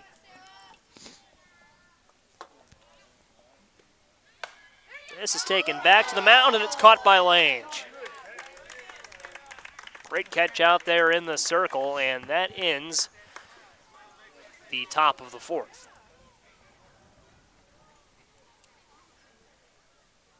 Boston has taken A 7-6 lead over Texas. That game is going into the 8th inning.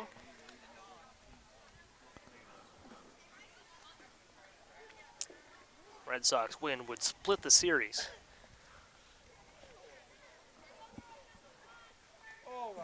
Rangers win would clinch a playoff berth. I wasn't too sure what they were going to do here, whether they were just going to call this game as is or if they were going to come back out here. It's a 16-run lead now at this point for St. Joe. Would be Urbana's turn at the plate, but as you noted, the timer already went off or past the deadline, but you do see Fire and Ice taking the field, so. Well, and that's only fair. I would understand if if we were starting a new inning, I would say. Well, they wouldn't start a new inning. Yeah, I would say in the game there, absolutely. But because we're in the middle of the 4th, yeah, give them a chance to hit and see what they can do.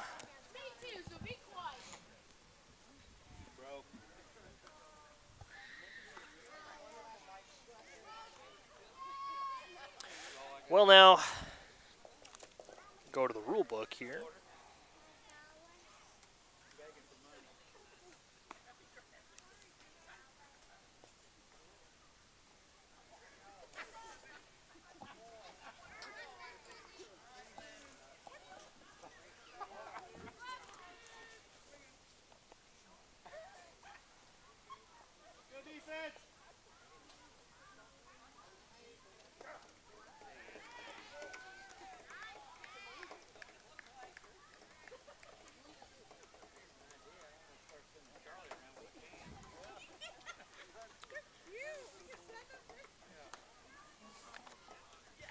Batter for Urbana here. What?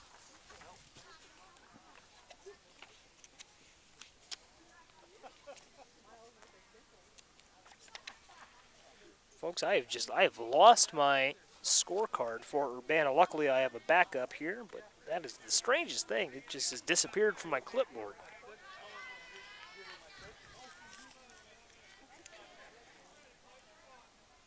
Well, the batter is Lizzie Lange. It is just like it disappeared. I don't know where it went. You wonder here, because the rule book does state that innings are capped after 6 runs. But as Lange draws the walk and takes first base, you've got to wonder if Urbana were to mount a little rally, if they would enforce that here. Given that the time has expired and this will be the final inning. Is this treated as the 6th inning? Should the Tigers put themselves in a position to score 7 or more runs? These questions will remain to be answered. And that'll run inside and get a piece of Jalissa Earhart, so she'll take first base. She'll take first base and second base to Lizzie Lange. And to the top of the order, and Lillian Hall.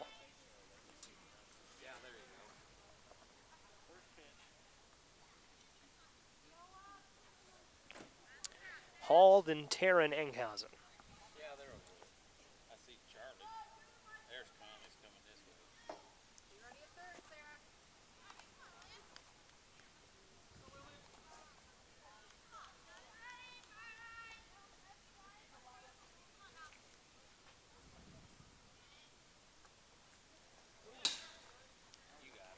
Off the backstop, and that will allow the runners to advance.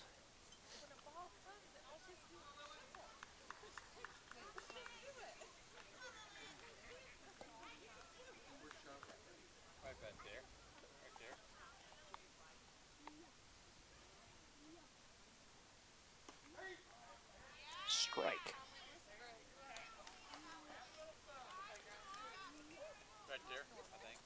Again, a big thank you to our viewers watching live on Facebook tonight. You are watching Urbana Girls Summer Softball on Urbana Public Television.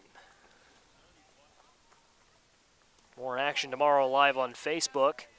Coverage beginning at 6 o'clock Central. It is Urbana's 16 and under Harmon team and Tuscola. Should be a fun matchup to watch, and that will get going here on Urbana Public Television's Facebook page live at 6 o'clock p.m. Hall takes one off the leg. Base is now loaded for the Tigers and, of course, for our viewers watching on Urbana Public Television's YouTube channel or on Urbana Public Television on your television. That game will be available on our YouTube channel after it has been completed.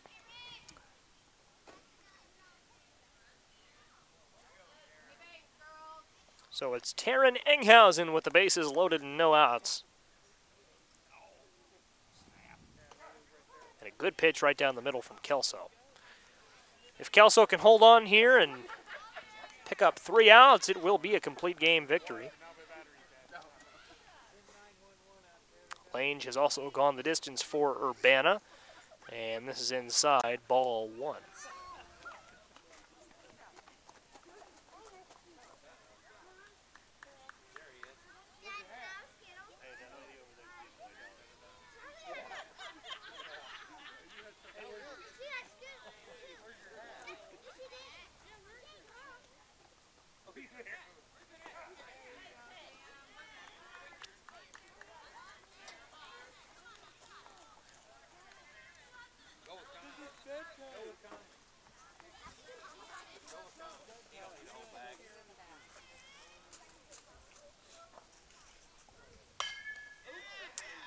Grounded foul down the first base line.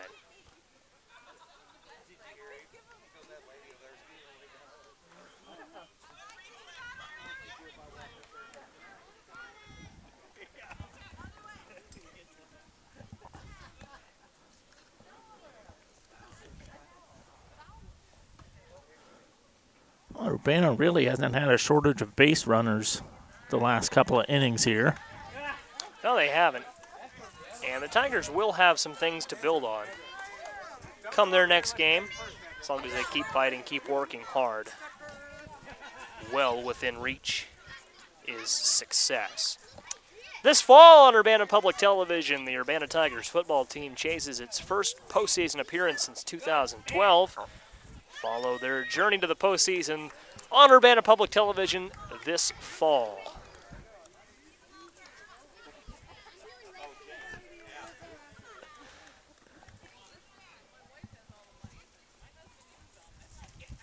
This football weather's just got me thinking of Urbana Tigers football is all.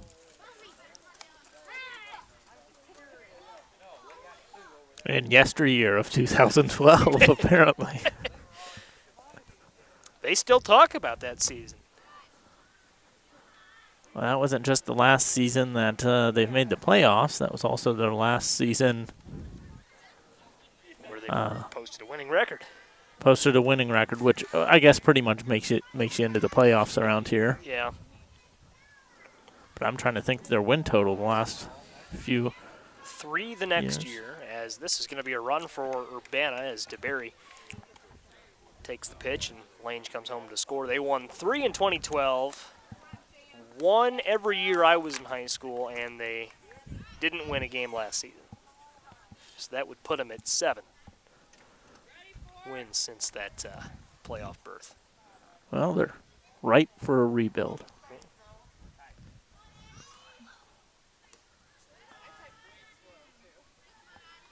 My senior year would have been 2017. They looked like they were going to break through and make it looked like last year was going to be their year, because my senior year they played Central close at home.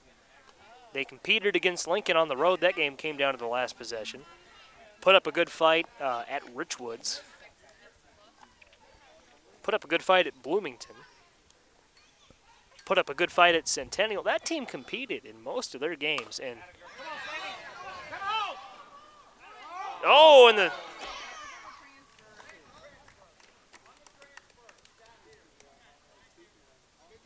got the out call at home there. Earhart called out. Umpire said it was on the transfer. don't know about that one, but in any case, 1 away. And then last year, I didn't have much of a chance to follow the Tigers away at college, so wasn't their year, I suppose, but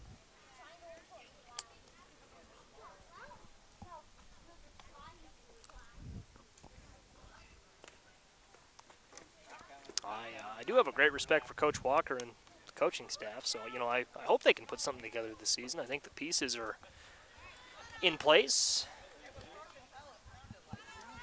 If they can get back to doing what they were doing 2 years ago, they will be at least an okay football team.